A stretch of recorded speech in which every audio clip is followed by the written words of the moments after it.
Hello students, पिछले lecture में हम कृष्णचंद्र शर्मा से संबंधित क्वेश्चन पढ़ रहे थे, तो आज हम उससे आगे पढ़ेंगे। तो आगे पहला क्वेश्चन है, दुरही शब्द का अर्थ क्या है। तो यहाँ पर दुरही शब्द का जो अर्थ है वो है दूर से ही। नेक्स्ट है, डॉक्टर कृष्णचंद्र शर्मा ने दोहे का पितामह किसे बताया। तो उन्होंने जो दोहे का पितामह बताया है वो मुझको बताया है।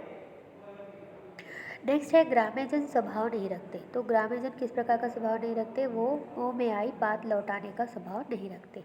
डॉक्टर कृष्णचंद्र शर्मा के अनुसार ग्राम्यजन कट से नहीं बल्कि कहाँ से बोलते हैं, तो बोलते हैं पेट से। यहाँ पर एक कोटेशन दी गई है और उससे संबंधित क्वेश्चन पूछा गया है कि दोहा लोकाभिव्यक्ति की सूत्र शैली है। नीति उपदेश मनोरंजन के लिए राज मुद्रा की भांति इनका जब प्रचलन देखा जाता है। ये कथन किसका है, तो ये जो कथन है ये है डॉक्टर कृष्णचंद्र शर्मा का। नेक्स्ट है, भजन के लिए डॉक्टर कृष्णचंद्र शर्मा ने पवित्रता को आवश्यक बताया है। किस चीज़ की पवित्रता का यहाँ पे बात कही है, तो वो है मन की, वचन की और कर्म की, तीनों की ही पवित्रता को यहाँ पर इन्होंने आवश्यक बताया है। नेक्स्ट है, कवि के अनुसार किसान का नाश कौन करता है। तो कवि के अनुसार किसान का जो नाश करता है वो है उसका आलस्य। नेक्स्ट है, खांसी किसका नाश करती है। तो खांसी जो है वो चोर का नाश करती है। नेक्स्ट है, वैश्य का नाश कर देता है। कौन कर देता है, उसकी आंखों में भरा कीचड़ या ढीढ़ उसका नाश कर देता है। नेक्स्ट है, कवि कृष्णचंद्र शर्मा ने किस जीवित को मरे हुए के समान बताया है। तो यहाँ पर जो ऑप्शन सही है वो है ऑप्शन नंबर डी, जो स्वयं पर विश्वास न कर अकर्मण्य रहे और दूसरों से सहायता की उम्मीद रखते हैं। नेक्स्ट है, लोक जीवन के स्वर पुस्तक में कितने प्रकार के गीतों का विवेचन है। तो यहाँ पर 5 प्रकार के गीतों का विवेचन कृष्णचंद्र शर्मा जी ने किया है। नेक्स्ट है, लोक जीवन के स्वर में विवेचन है, यानी कि किस चीज़ का विवेचन है, तो टहले के गीतों का, सावन और खेल के गीतों का, धार्मिक एवं सामयिक गीतों का, इन सभी प्रकार के जो गीत हैं वो उनका यहाँ पर इन्होंने विवेचन किया है। नेक्स्ट है, टेहले के गीत नहीं है। तो यहाँ पर जो सही है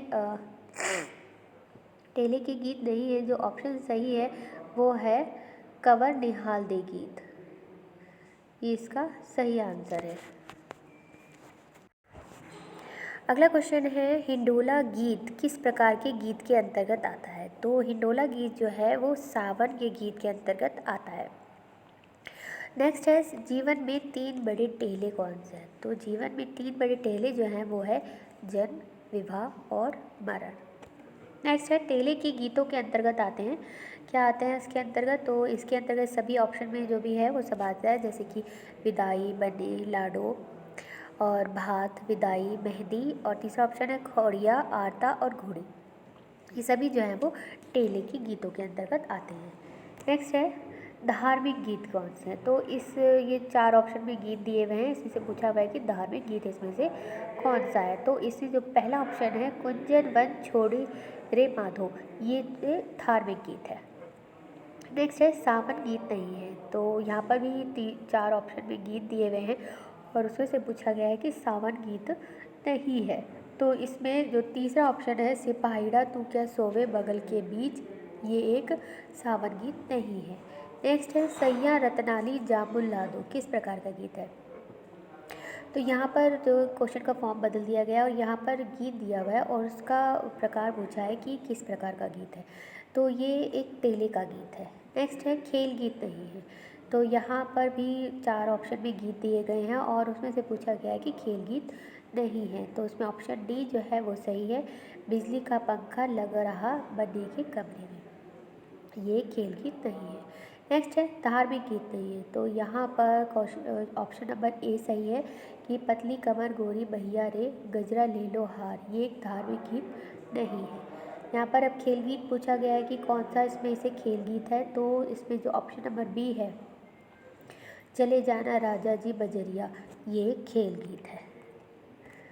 नेक्स्ट है, डॉक्टर कृष्णचंद्र शर्मा का जन्म कहाँ हुआ था। तो इनका जो जन्म हुआ था वो था सन 1911 में। नेक्स्ट है, एक लोकोक्ति है 4 कोस से पानी बदले। तो इसे यहाँ पर पूरा करने को कहा गया है और उसमें डैश के अंतर्गत कि यहाँ पर के अनुसार वाणी बदलती है। तो किसके अनुसार वाणी बदलती है? तो ऑप्शन नंबर डी सही है, 8 कोस पर। तो ये एक लोकोक्ति है, 4 कोस पे पानी बदले और 8 कोस पर पानी। तो ये कौरवी क्षेत्र की एक बहुत ही फेमस लोकोक्ति है जो यहाँ पर हर एक को पता है। नेक्स्ट है, कौरवी लोक साहित्य के प्रचार प्रसार के लिए कृष्णचंद्र शर्मा ने स्थापना की। किसकी स्थापना की? तो उन्होंने कुरुलोक संस्थान की स्थापना की। नेक्स्ट है, डॉक्टर कृष्णचंद्र शर्मा की कृति कौन सी है? तो इसमें ये जो तीनों ऑप्शन जो है वो सही है, तीनों ही जो है वो डॉक्टर कृष्णचंद्र शर्मा की ही कृति है। नेक्स्ट है, गामेल भास का क्या अर्थ है? तो गामेल भास का अर्थ यहाँ पर कौरवी से संबंधित है, कि ये जो गामेल भास है ये कौरवी से संबंधित है। नेक्स्ट है, लोक जीवन के स्वर से में संकलित गीतों में प्राधान्य किस बात का है?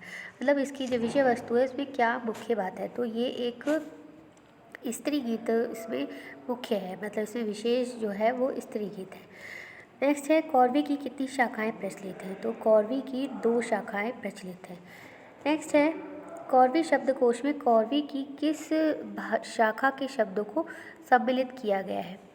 तो यहाँ पर मेरठी शाखा जो है कौरवी की उसे सम्मिलित किया गया है।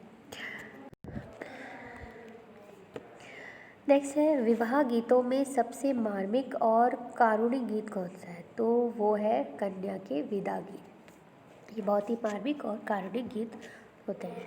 नेक्स्ट है, आज लोकगीतों के अस्तित्व के संकट का मुख्य कारण क्या है? तो इनके जो संकट है उसका मुख्य कारण है सिनेमा के गीत, क्योंकि लोग जो है वो सिनेमा के गीत पर अधिक आकर्षित होने लगे हैं।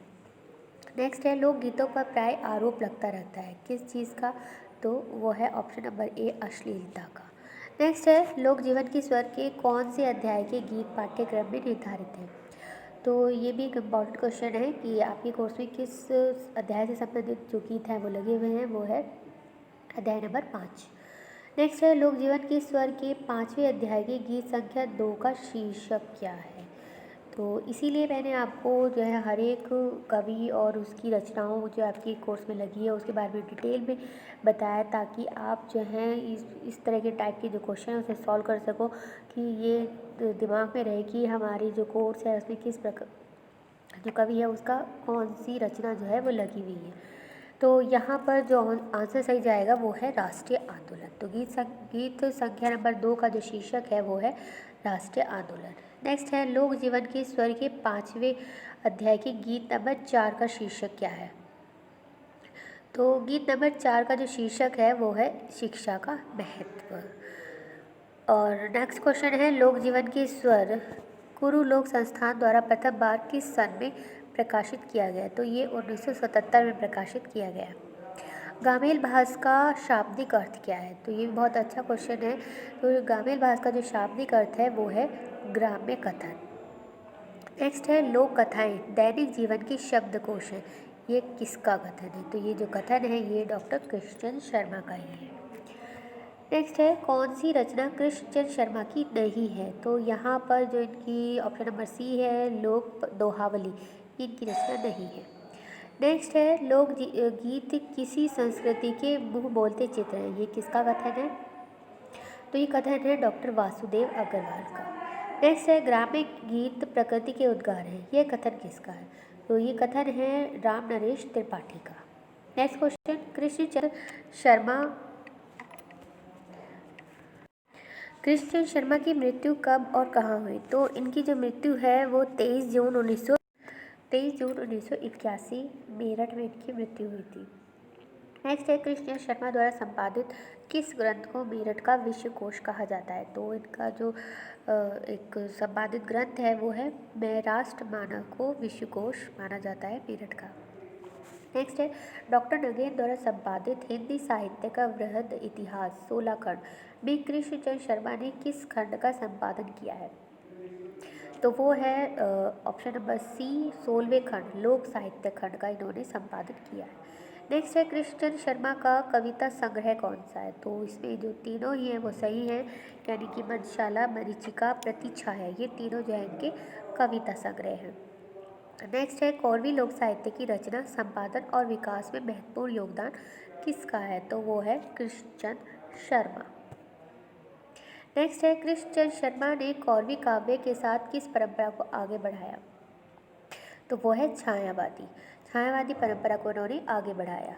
नेक्स्ट है कृष्ण शर्मा के गीत किस बोली में लिखे गए हैं? तो इनके जो गीत हैं वो कौरवी भाषा में लिखे गए हैं। नेक्स्ट है दुश्मन को बर्बाद करूंगी मैं भी करूँ नमक तैयार नामक लोकगीत में नायिका किस नेता से प्रेरित है? तो यहाँ पर जो प्रेरित है वो है गांधी जी से।